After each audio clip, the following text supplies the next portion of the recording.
Welcome to Professor's Corner, a monthly webinar sponsored by the ABA section of Real Property, Trust and Estate Law, Legal Education, and Uniform Laws Group. Moderating the program today is Professor Jim Durham of the University of Dayton School of Law. Jim, you may proceed. Thank you, and good day. I'm Jim Durham, and I'm happy to welcome you today to the December Professor's Corner webinar, sponsored by the Real Property, Trust and Estate Law sections, Legal Education, and Uniform Laws Group. On the second Wednesday of each month, our group hosts a webinar that features a panel of professors, each of whom talk about one or more recent cases of interest to the practicing bar, as well as to other academics. ABA RPTE members enjoy many free dial-in programs like Professor's Corner. If you aren't a member of the RPTE section, we encourage you to join us and take advantage of great membership benefits like this webinar.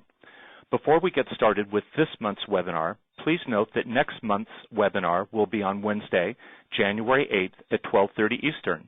The theme of the January webinar will be Recent Developments in Fair Housing, Mount Holly, and Disparate Impact. Our speakers will be three of the nation's leading fair housing scholars, Professors Robert Schwem, Florence Roisman, and Rigel Oliveri. Please mark your calendar for that program. This month's program is Ownership, Transfer, and Enforcement of Securitized Mortgage Loans. We are fortunate to be joined by two leading experts in the field. Let me introduce each of them briefly, and then we'll get started. Our first panelist is Neil Cohen, the Jeffrey D. Forcelli Professor of Law at Brooklyn Law School. Neil's distinguished teaching career has taken him from the Seton Hall University School of Law to Brooklyn Law School, and he has twice been a visiting professor at Columbia Law School. Neil teaches courses in domestic and international commercial law, contracts, and conflict of laws. He has published numerous law review articles in the field of commercial law, as well as in the fields of bankruptcy, medical malpractice, probability and statistics, and baseball in the law. And he is co-author of a leading contracts casebook. Neil is the research director of the Permanent Editorial Board for the Uniform Commercial Code, and he was the reporter for both the revised Article 1 of the Uniform Commercial Code and for the American Law Institute's Restatement of the Law of Suretyship and Guarantee. He is a fellow of the American College of Commercial Finance Lawyers. Our second panelist is Dale Whitman, who is this year a visiting professor of law at the Florida A&M University College of Law. He is the James Campbell Emeritus Professor of Law at the University of Missouri-Columbia. Dale has had and continues to have as a visitor a distinguished teaching career during which he has served as Missouri's dean and as president of the Association of American Law Schools. Dale's principal fields of interest are property and real estate finance, and he is viewed as one of the country's foremost scholars in these areas. He is the author of numerous articles and is a co-author of 5 books, including the preeminent treatise on real estate finance law. He was a co-reporter for the Restatement Third of Property Mortgages and reporter for the Uniform Power of Sale Foreclosure Act. He is a member of the Order of the Coif, the American Law Institute, the American College of Mortgage Attorneys, and the American College of Real Estate Lawyers, and he also is a fellow of the American Bar Foundation. We'll start with Professor Cohen. Neil will discuss the application of rules in the Uniform Commercial Code to the determination of rights under mortgage notes, and then Dale will take us one step deeper into the legal morass surrounding mortgage foreclosures by examining the applicability of violations of pooling and servicing agreements and the Internal Revenue Service's REMIC rules in the determination of rights of the parties. Neil? Well, hello, everybody, and welcome. As Jim mentioned, I'm going to be talking about the applicability of the Uniform Commercial Code to some of these basic issues, and then Dale will take us quite a bit more, take us on a more sophisticated journey into some of the aspects of this. But let's start relatively simply. And quite honestly, mortgages standing alone really are quite simple. The basic idea is a twofold deal, with each part typically reduced to a separate, somewhat standardized legal instrument. And the basic deal, again, is quite simple. In exchange for money or other value now, the obligor makes a promise to pay money later, and this is typically reduced to something known as a promissory note. And accompanying that promise, because the promise alone may not be enough to convince the lender to part with money, is an agreement that certain property, certain real property, is collateral for the obligation to repay. The security interest is typically called a mortgage or a deed of trust, depending on the jurisdiction involved. And so that's a relatively simple structure. And in the good old days of legal simplicity, that's all you really needed to know. And of course, the good old days were the days of lend and hold. They were good old days in terms of at least the simplicity of the structure with which lawyers had to deal. Now that those good old days are over, and now we have rather sophisticated mortgage markets that create rather complicated arrangements, and that's really what we're going to be talking about today.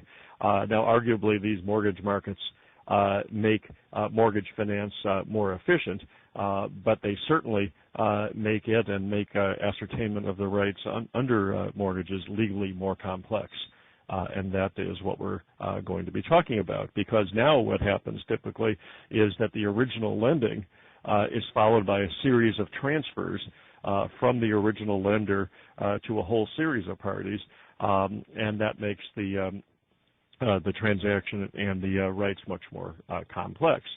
Not only are the rights transferred repeatedly in the typical mortgage markets, they're also transferred by a variety of mechanisms. Some transfers are accomplished solely by contract. Others are through contract plus delivery of an instrument. Sometimes endorsement is involved, sometimes it isn't. And all of these differences can create differences in legal rights. And the other thing we've all learned through difficult experience is that people who effectuate these transfers sometimes aren't people who pay a whole lot of attention to details. So we get lots of variations and lots of questions about who has what right that are generated by people who weren't very careful. And so that's the situation that we find ourselves in. And again, determining the legal rights is quite complex. And what comes as a surprise to quite a few people is that many of the answers as to who has what rights are determined not so much by mortgage law or real estate law, but rather by commercial law. And that's what we're going to be talking about next. What rights, what matters are governed by commercial law. And basically, three questions that are quite important in this area are determined by the commercial law of the jurisdiction involved. And the questions are similar, but they're not identical, and they often have different answers, and the answers are reached through somewhat different statutory routes. The first two relate to the promissory note. Who can enforce the promissory note, and who owns the promissory note? You might think that the answer to those two is always the same, but it isn't, and we'll talk a little bit later about why those two may be different. The third one, who owns the mortgage? Again, you might think that all three have the same answer, but they don't always have the same answer. And when they differ, things can get interesting, particularly when the first one differs from the third one, or the second one arguably differs from the third one. But again, we'll talk about that in a moment. But the key here is that these three questions are answered primarily by commercial law. So what commercial law does one need to know in order to determine rights in this area? Well, let's focus on the first question: who can enforce the promissory note? Well, what law one needs to know first of all depends on whether the promissory note qualifies as a negotiable instrument. That's a term of art under Article 3 of the Uniform Commercial Code. In particular, it's Section 3104, and you may recall from law school or from more recent experience that there are a set of criteria, all of which must be satisfied in order for something to qualify as a negotiable instrument. In the context of a promise to pay money, you need an unconditional promise to pay a fixed amount of money. It's got to be payable to bearer or order. It's got to be payable on demand or at a definite time, and there has to be no other undertaking embodied in this signed piece of paper.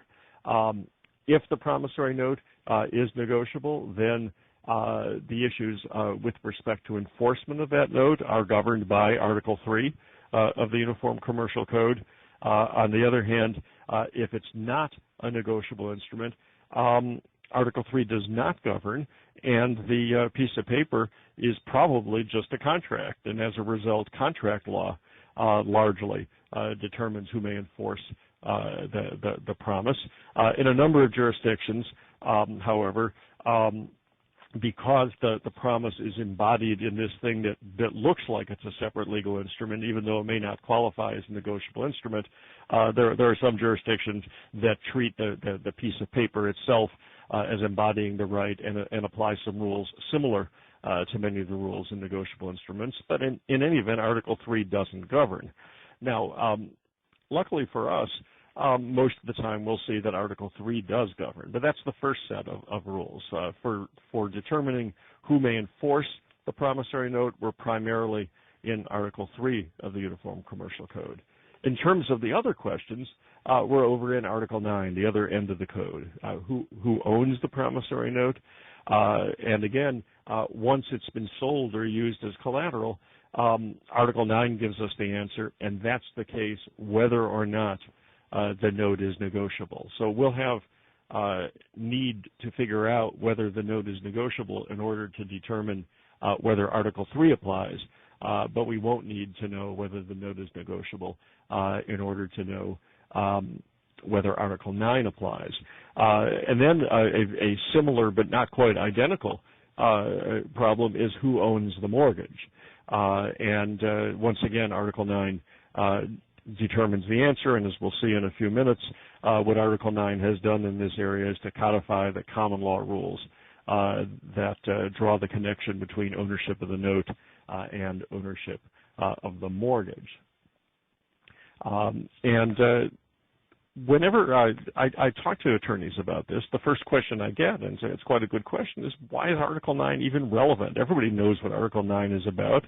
Article 9 is a statute that governs transactions in which personal property is collateral for an obligation. This is a real property transaction, and if it's a real property transaction, what does Article 9 have to do with it? Well, it is a real property transaction, but we've got two ties to Article 9. One is the promissory note itself is personal property, but the other, and even more important, is that Article 9 does govern transactions where personal property is collateral, but that's not all it governs.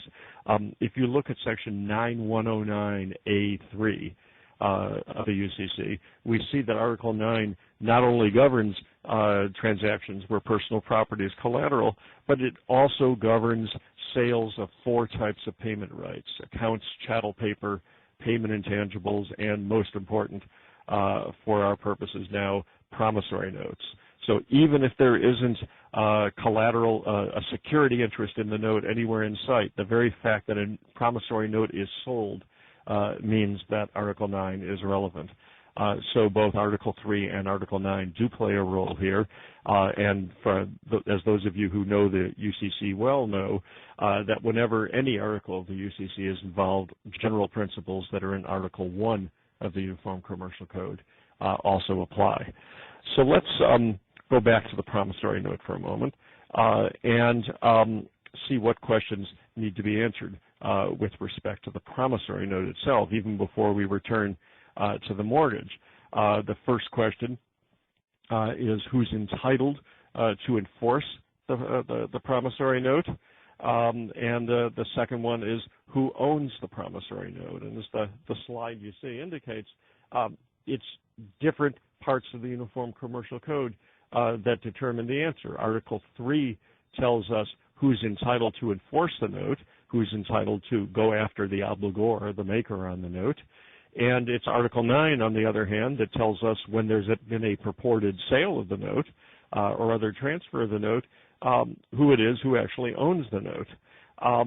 And the last question you see on the slide is a quite important question. Is, why would the answers to these two questions ever be different? Shouldn't the person who is entitled to enforce be the owner and vice versa? And the answer goes back really to why we would ask these questions. Enforcement is about the rights and duties of the obligor. You enforce a note against the obligor, the maker of it, of the note, or perhaps an endorser of it. And in a world where notes move around, obligors need simple rules that are verifiable by the obligors to figure out to whom they owe their payment rights, to whom they owe their payments in order to be discharged on their obligations. And so we have a set of rules that are really designed to be protective of obligors and easily applicable by obligors that determine who may enforce the right against the obligor, against the maker of the note. On the other hand, ownership is not an issue really about the obligor. Ownership is an issue of rights as between competing owners.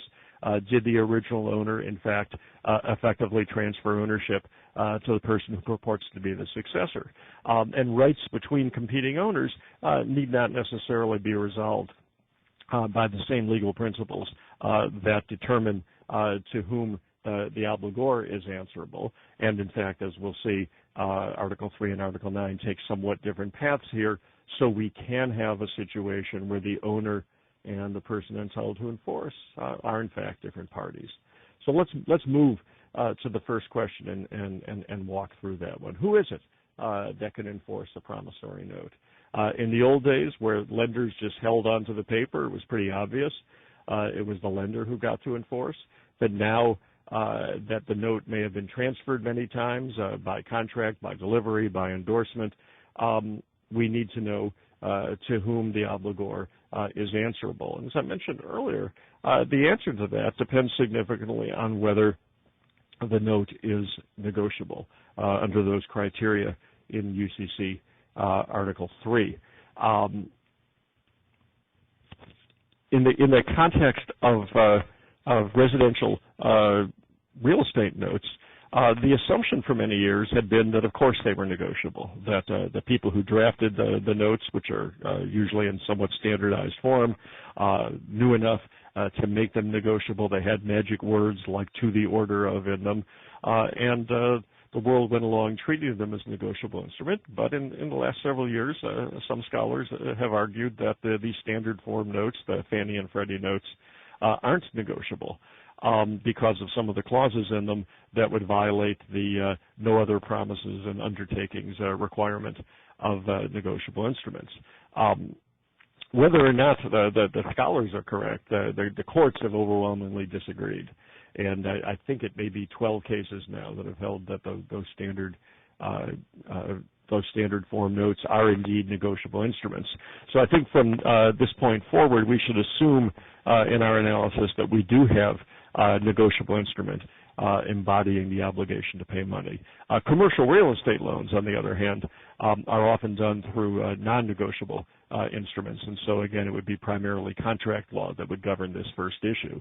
But in most real estate transactions, most residential real estate transactions will have something that the courts are likely to find to be a negotiable instrument, and as a result, Article 3 will govern. Now, one cautionary note here, Article 3 is Article 3 of the Uniform Commercial Code, but it's not completely uniform here. The UCC is now over 50 years old, and one of our states has the original version of Article 3 of the Uniform Commercial Code. That's New York. New York seems to be leading from behind here with the antique version of Article 3. Every other state has at least enacted the so-called 1990 text of Article 3 of the Uniform Commercial Code. And these slides are based on the 1990 and forward version, so section numbers and the like will be slightly different in New York.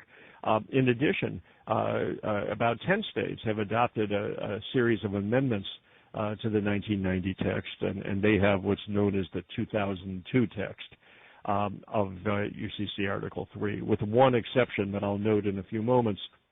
There's not much difference for our purposes between the 1990 and the 2002. So who is it that can enforce a promissory note under Article 3? The answer is PETE gets to enforce it. PETE is an acronym for person entitled to enforce the note.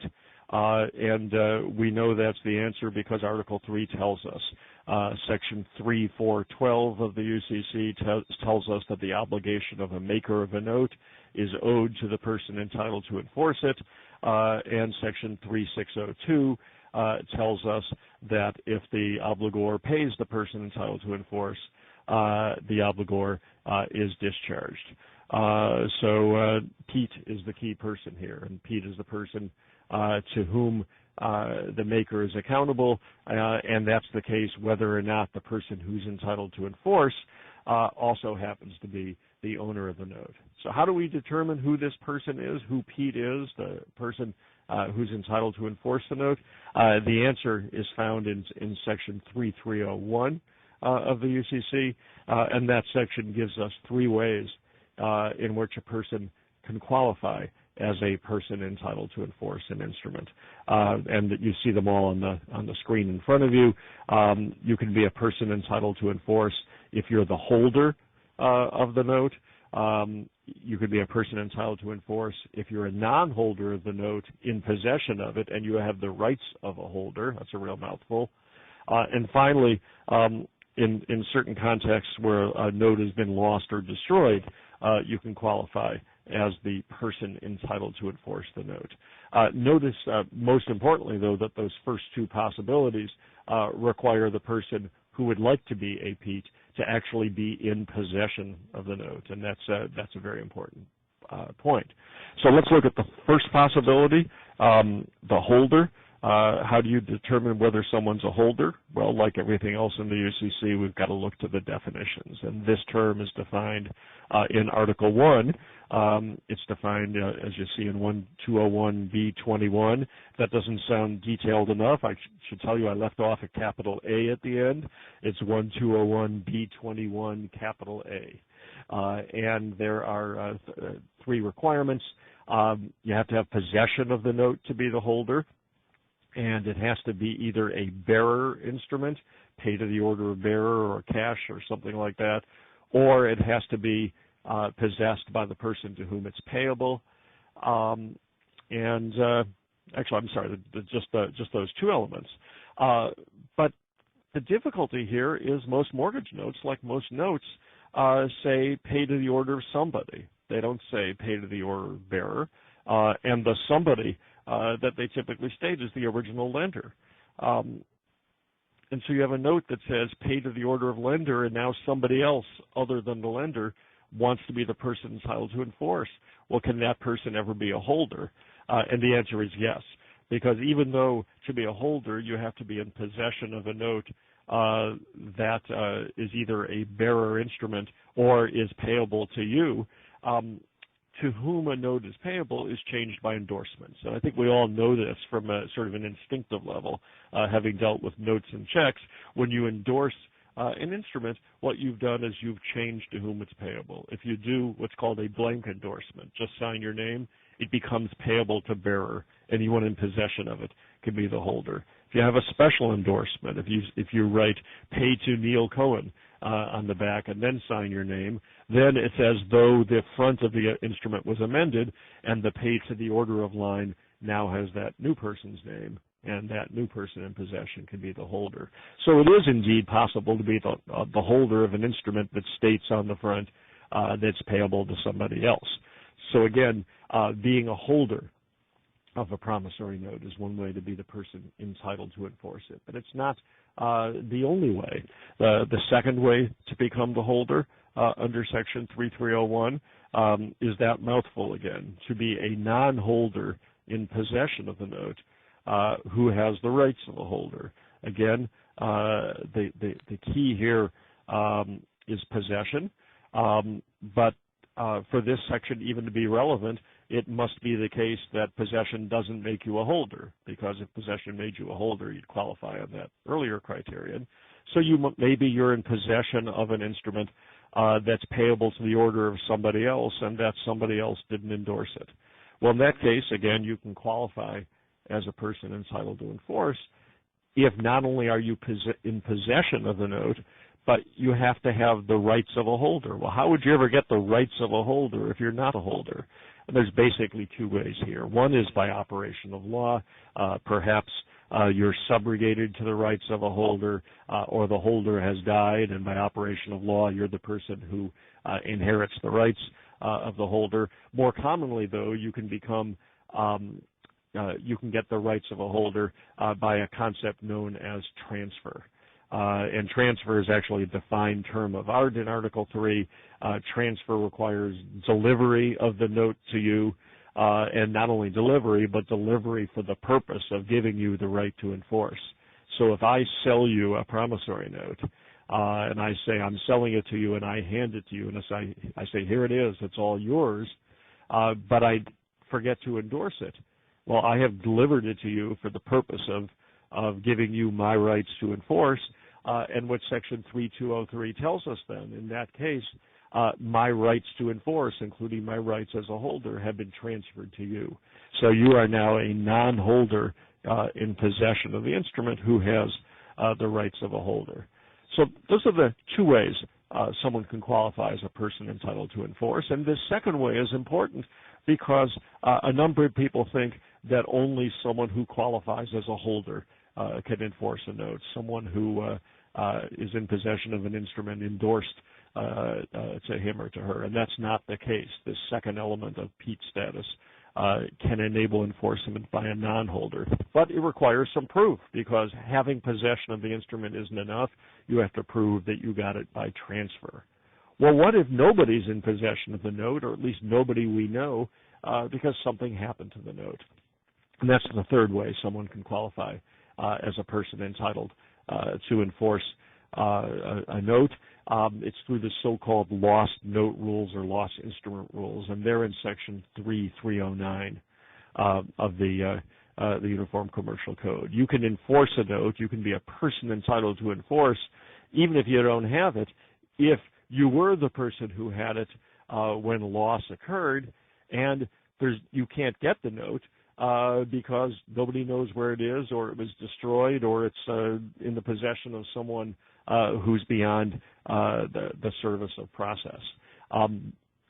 One often talks in this area about lost note affidavits. The statute actually never mentions that, but that's a very common way to assert and demonstrate that you qualify for Pete status under this sort of so-called lost note scenario.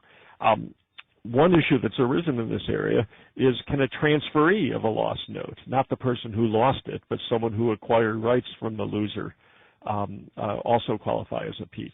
Most commentators thought the answer was yes, but a few early cases said no. The most prominent one in the District of Columbia is known as the Dennis Joslin case, and one or two other state courts followed that.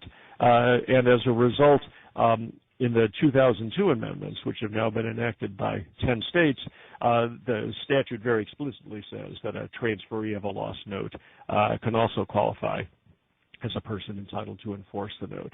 If you're in a 1990 state, there are only a few states that have addressed it, and they have split.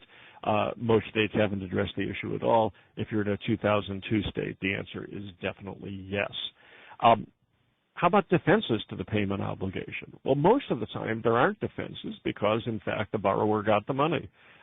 Sometimes, however, predatory lending situations and the like, defenses might be available. And then the question is, can they be raised against the person entitled to enforce?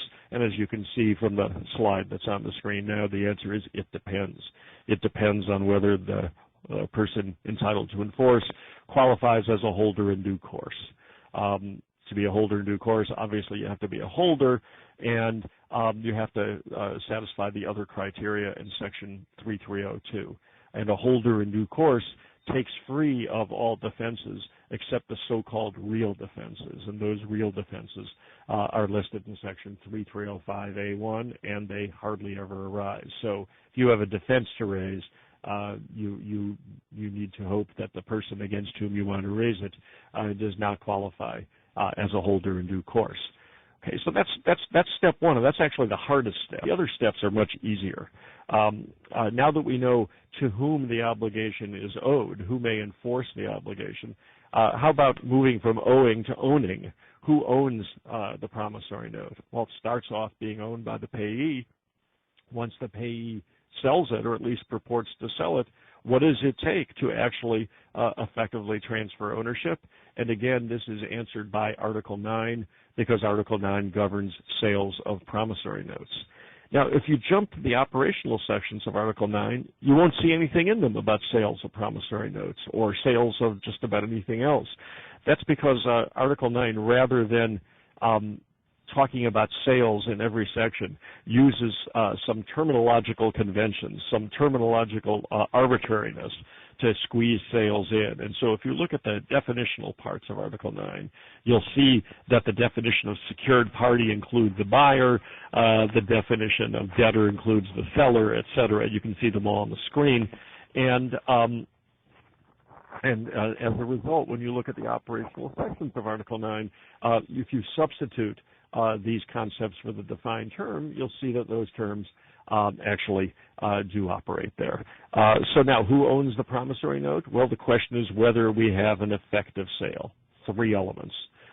They're in Section 9203B of the UCC. Value has to have been given. The seller had to have rights in the note. That's the old Nemo dot principle of property law. And finally, the third element. The third element can be settled 2 ways. Can be satisfied 2 ways, either by the buyer taking possession or by an authenticated, and this means signed or its electronic equivalent, an authenticated agreement. So you can become the owner of a promissory note by satisfying those 3 elements without ever becoming the person entitled to enforce if you didn't get possession of it. And slide 21 that you see in front of you now gives some examples of that. To whom is the obligation owed? That's the Pete. Who owns it? Well, the buyer owns it if the 3 elements of 9203B have been satisfied. And again, that doesn't require possession if there's a signed agreement. The third of the 3 questions, who owns the mortgage? And the answer is found in Section 9203G, but it's also the answer we see in the common law of most but not every state. 9203G says it in legal gibberish. If you translate it into English, it boils down to the transfer of ownership of a promissory note also transfers ownership of the mortgage. Again, it's similar to the common law of most states, but 9203G has been enacted by statute in every state. And so every state has this rule as a matter of statute. So the UCC has answered 3 really important questions here. Who's the person entitled to enforce? Who owns the note? Who owns the mortgage? But it hasn't answered the $64,000 question, or perhaps, given the size of the market in this area, I should say the $64 trillion question. And that is, who's entitled to enforce the mortgage? Is it Pete? Or is it the owner of the note and the mortgage? And the answer, at least as far as the Uniform Commercial Code is concerned, is we're not going to tell you. This is the one question, and it's the key question, that the UCC does not answer. This is the one that comes from real estate law. And for the most part, states have held that when those 2 are different, you look to the Pete. The person who's entitled to enforce the note is the person who's entitled to enforce the mortgage. But since that's not stated in a statute in most places, it's an area of some concern and some difference of opinion, but that is certainly the primary answer here. In determining, again, the rights of people on mortgages that have been bought and sold and promissory notes that have been bought and sold, the big message here is that, quite surprisingly to most people, most of the answers come from commercial law rather than real estate law, but that last piece, assembling it all, does indeed come from real estate law. Now I'm going to turn the microphone over to Dale, who's going to delve even more deeply into the operational details of what happens when mortgages are transferred and promissory notes are transferred, particularly in the securitized mortgage market, and he's going to focus on claims that can be raised under pooling and servicing agreements and under tax rules with respect to REMIC. So Dale, it's all yours. Okay, thank you, Jim. We're mainly going to talk about what we call private label securitizations here. private label securitization was a major source of residential mortgage funds until the collapse of the market in mid-2007. By the end of 2007, private label securitizations had essentially disappeared and are only now just gradually beginning to come back. But there are a huge number of loans that were made by private label securitizers. They're still outstanding and are now in the process of being foreclosed. So it's an awfully important area. Fannie and Freddie also did a lot of securitizations, but they were far, far more careful in doing it right, in dotting the I's and crossing the T's than the private label securitizers were. So most of these issues just don't come up with Fannie and Freddie securitizations, but they do with the private label ones.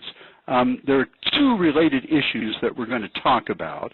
One of them is if this wasn't done correctly, if the rules weren't followed, can a borrower use those violations as a defense to foreclosure? And the second one is, could the IRS use the failures or violations as a basis for revoking the pass-through tax status of the securitization trusts?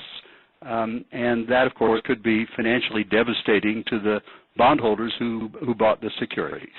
So we're going to begin by looking at what's in a pooling and servicing agreement, or a PSA, as it's usually called. It's a critical document in private label securitizations. It's sort of the constitution or the charter of the securitization.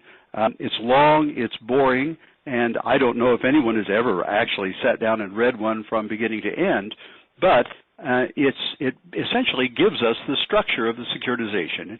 Here's a little picture that in greatly simplified form shows how the notes and mortgages were expected to flow or move through a securitization. We start with the mortgage originator. This is the party that's made the loan to the borrower. It may go through multiple parties before getting to a sponsor or aggregator, and the sponsor is really the party that's putting the securitization together. Now, before transferring the notes and mortgages to the trustee of the securitization, they always ran the notes and mortgages through a depositor. That's a special purpose entity that's intended to be bankruptcy remote and is intended to protect against the possibility that a bankruptcy of either of the previous parties or any of the previous parties might result in the trustee in bankruptcy trying to call back the notes and mortgages. So you run it through the special purpose depositor and to the trustee. The trustee is typically a bank, usually a New York bank, but not always so.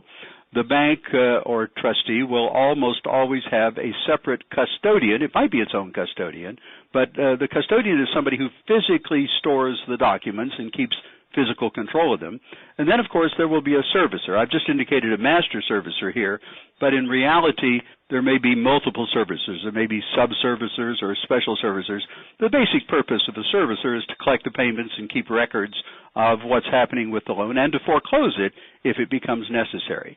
Now, the pooling and servicing agreement is the document that the depositor, the trustee, and the master servicer all sign, and that's intended to sort of set out their rights and obligations.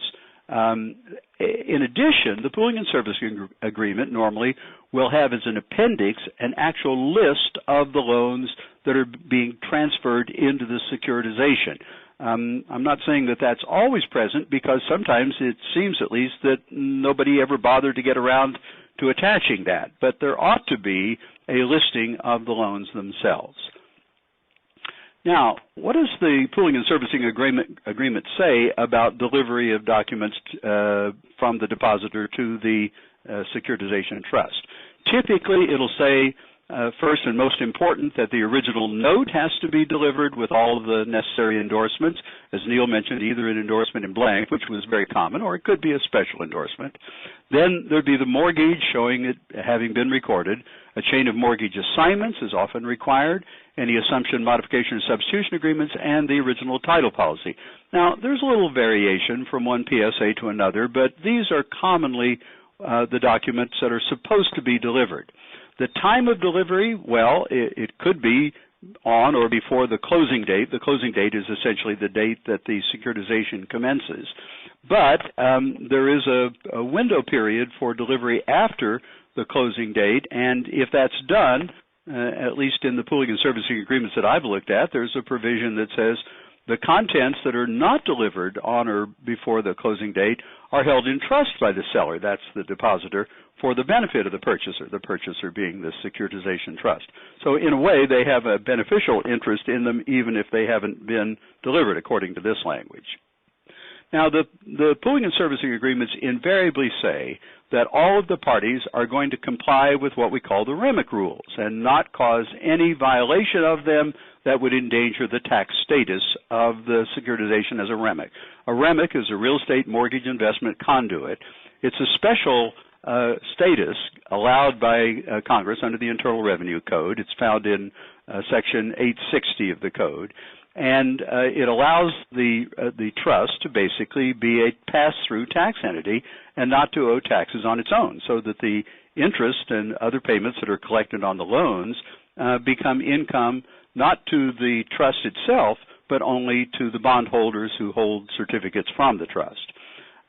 In order to be a qualified mortgage under the REMIC rules, it's got to be one that's purchased by the REMIC, as you see at the bottom of the slide there, within the 3-month period beginning on the startup day, and that has to be pursuant to a fixed price contract that was in effect on the startup date.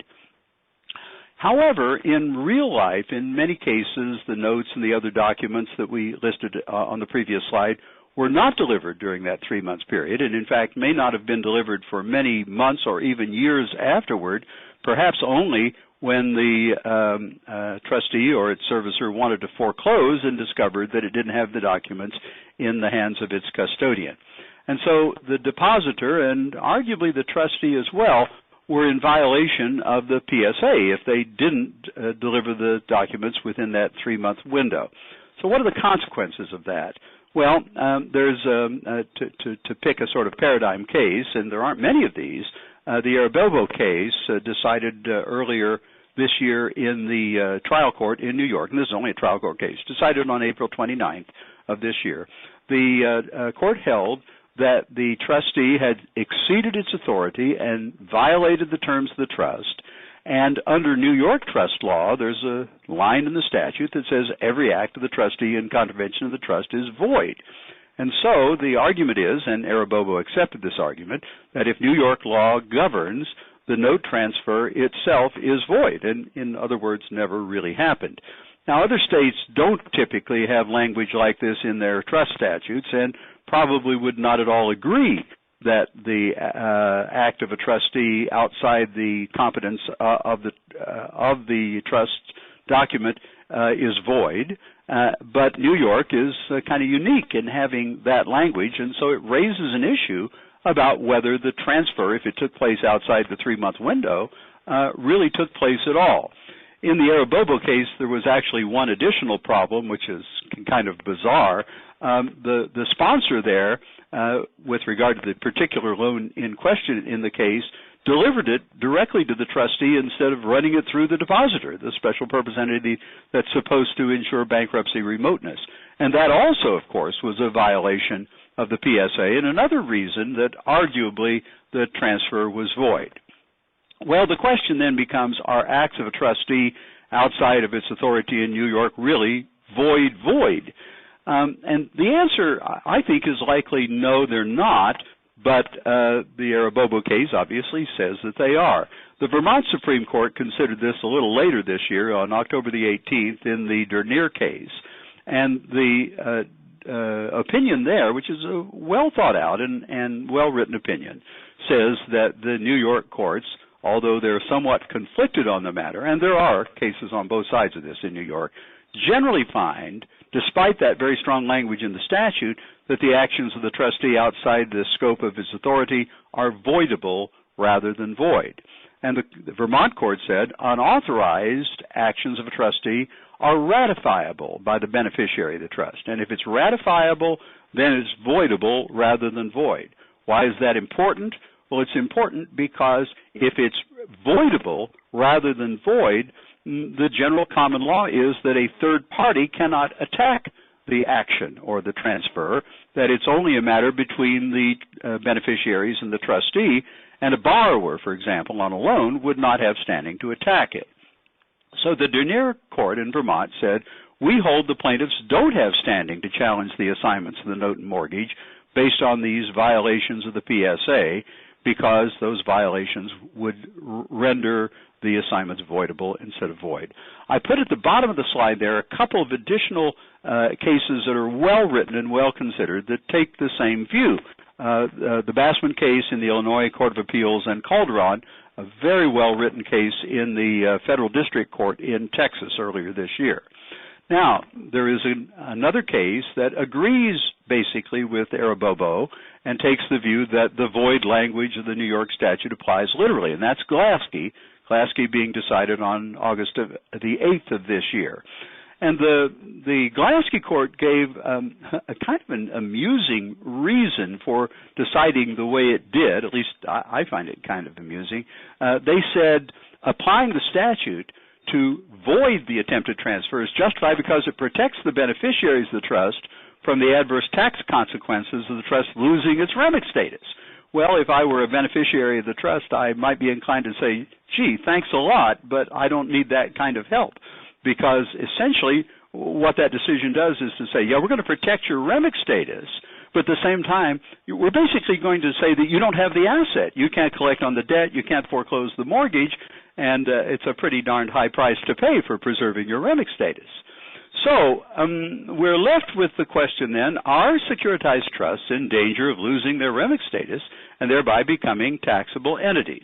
And that's a really interesting question. Here's a little more information about the REMIC rules under Internal Revenue Code 860. As I mentioned, they allow the trust to be a pass-through entity and not to be taxable in its own capacity. And they do have this provision that says substantially all the mortgages have to be transferred into the pool within 90 days from the start date. Literally, what the statute says is transferred to the REMIC on the start date or purchased by the REMIC within 3 months after the start date pursuant to a fixed price contract. So the words are transferred and purchased, and those words are potentially of very critical importance. It's not clear whether transfer and purchase refer to Pete status, as Neil was describing it a little earlier, or to ownership, or conceivably it means both. The usual assumption, I think, is that it means ownership. And if it does, then the problem may not be as severe as it seems, because the PSAs almost always, at least every one I've looked at, contains language of present sale and transfer. And I put a little quote at the bottom of the slide there indicating what the language of present transfer looks like. The depositor, concurrently with the execution delivery hereof, does hereby assign, set over, transfer, and otherwise convey to the trustee all of their interest in the mortgage loans that are identified in the schedule.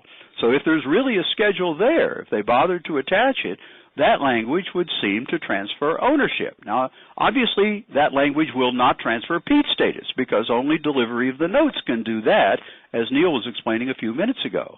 But under Article 9, that language should be sufficient to transfer ownership. As Neil suggested, the seller's got to have rights to transfer, the purchaser's got to pay value, and the seller's got to authenticate a security agreement. And the PSA is, in effect, that security agreement, if it's got the note schedule. So that ought to be sufficient to transfer ownership, even if not Pete status. However, as a couple of scholars at Brooklyn Law School, Brad Borden and David Reese, have pointed out in several articles, the tax code's definition of ownership might not be the same as the Uniform Commercial Code's concept. Brad and David have got a couple of articles that you probably would want to look at if you're interested in this issue. The one that's going to be in the University of Pennsylvania Journal of Business Law is not out yet, but you can see it on the web. If you just type in the title, it'll immediately pop up on Google for you. The one in Probate and Property is a little more general. The one that's going to be in the Pennsylvania Journal gives a very complete, very thorough, detailed discussion of what tax ownership means and how it might differ from state law definitions of ownership. And we don't have time to cover that. It's a fascinating subject. I think their analysis is very well worth reading.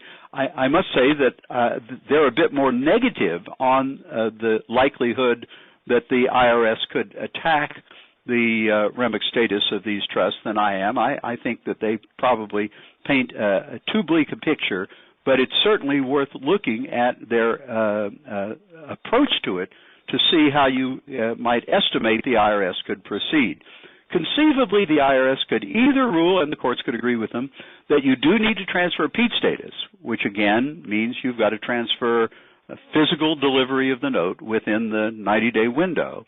Or the courts might decide the transfer of ownership is sufficient. You don't have to transfer Pete status as such, but ownership requires having the benefits and burdens of the notes, and necessarily that requires possession of the document. So either way, we might end up with a holding from initially from the IRS and then from the courts that the trusts simply didn't qualify for REMIC status.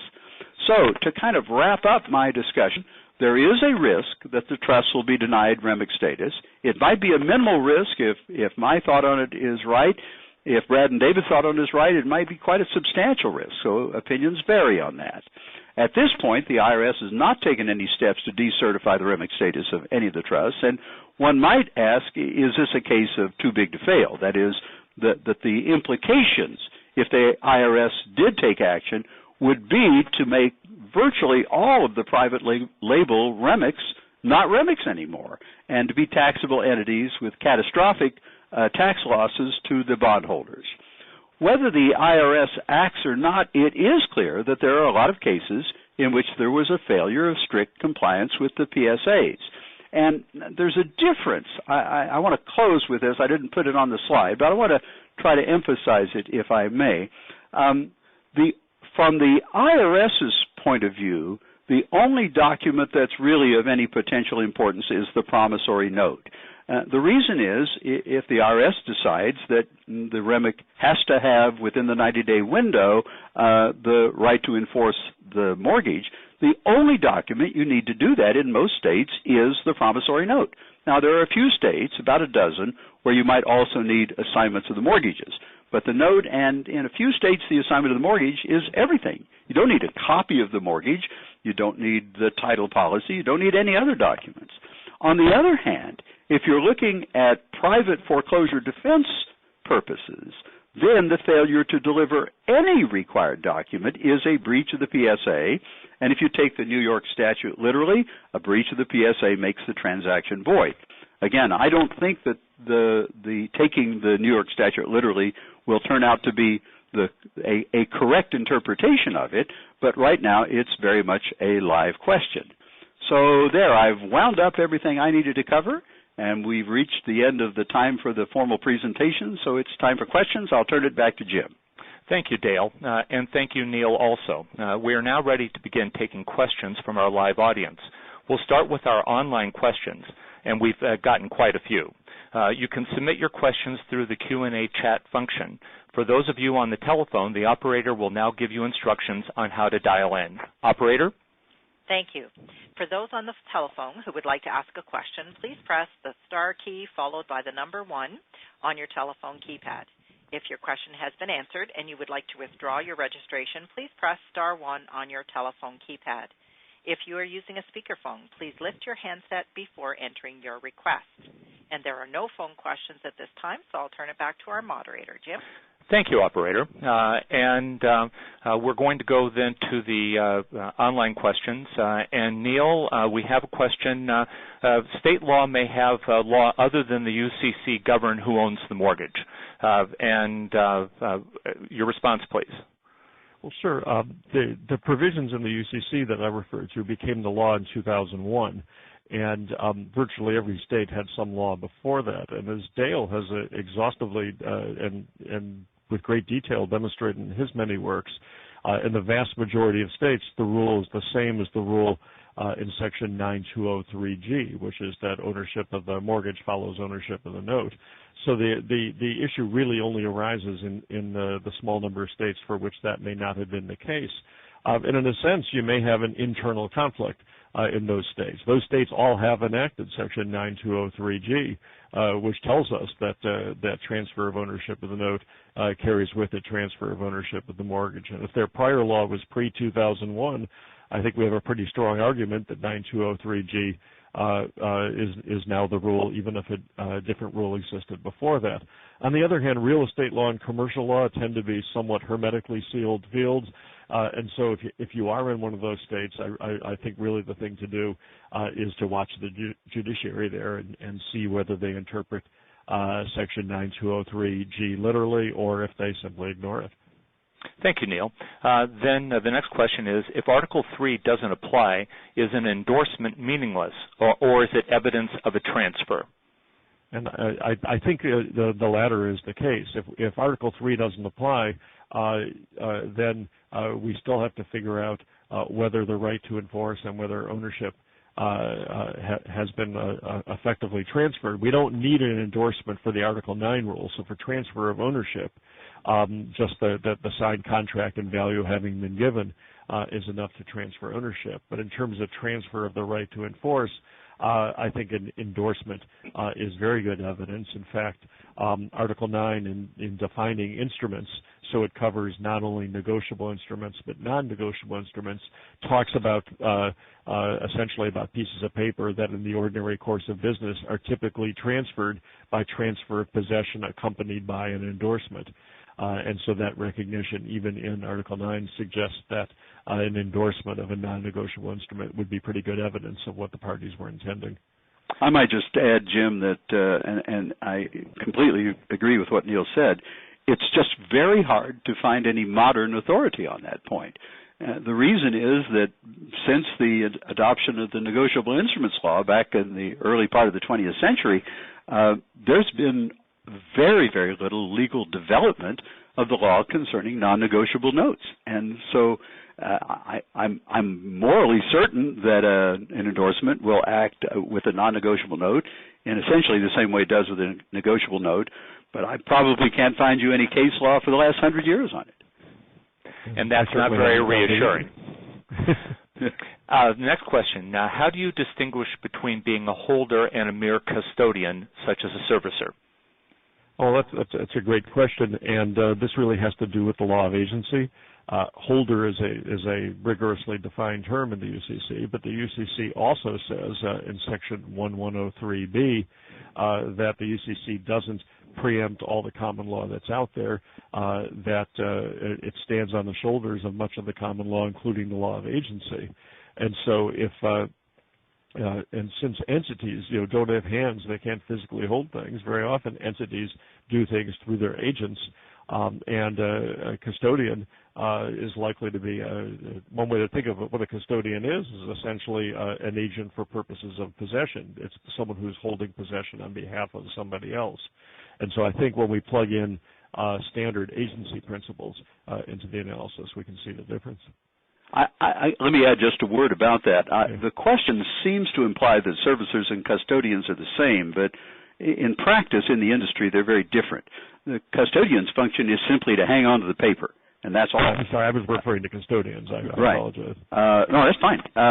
But a servicer, on the other hand, is an agent with very active duties, collecting the payments, keeping records of the payments, maintaining the tax and insurance escrow, foreclosing if instructed to do so by the owner.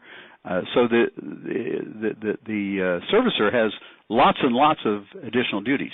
Many times when the owner of the note is getting ready to foreclose the mortgage, they will transfer the note to the servicer, so the servicer becomes the holder just because it's more convenient to be the holder when you go into court to foreclose, rather than saying you're the agent of the holder. Say, I am the holder. I've got the note here. And Fannie and Freddie commonly will do that, for example, when they're ready to foreclose. Thank you, both Neil and Dale. Next question. To prove the transferor intended to transfer right to enforce, you don't necessarily need proof that this right was sold, correct? And the questioner goes on, couldn't the transferor give the note to transferee for any number of reasons? And the answer is yes. In the examples I gave, I was focusing on sale, but in fact the statute is quite clear and consistent with the questioner, which is that second element of Pete's status is possession, accompanied by having the right to enforce, and you get that through transfer, and it's exactly as suggested here. It's for the transfer of possession with intent to give the transferee the right to enforce. It could happen if the transferee is a secured party, and as part of the deal, the secured party is going to do the enforcing. The owner who transferred possession still owns it, but the secured party will do the enforcing. It may be as part of a servicing arrangement where the owner remains the owner but gives possession to the servicer and wants the servicer to do the enforcing. So there are, in fact, a number of other contexts in which peach status could arise. Thank you, Neil. And that is all the time we have for today. Just to respond to the last question that was just posted, will the seminar be saved in a library at ABA to retrieve and listen another time? And the answer is yes. That will be on the webpage of the Real Property Trust and Estate Law section and under the Legal Education and Uniform Laws group, and it will be available, as are all of the Professor's Corners. Thank you again to our faculty for this program, Neil Cohen and Dale Whitman, for sharing their time and expertise with us. On behalf of the ABA section of Real Property Trust and Estate Law, I'm Jim Durham, thanking you all for joining us. Please join us next month on January 8th for a program on fair housing, Mount Holly, and disparate impact with Professors Robert Schwem, Florence Roisman, and Rigel Oliveri. I will now turn you over to our operator for some additional information. Operator? Thank you. On behalf of the American Bar Association and the section of Real Property Trust and Estate Law, Legal Education and Uniform Laws Group, thank you for participating in this program. To learn more about the section of Real Property Trust and Estate Law, visit the section's website at http://www.americanbar.org/RPTE. Thank you and have a good day.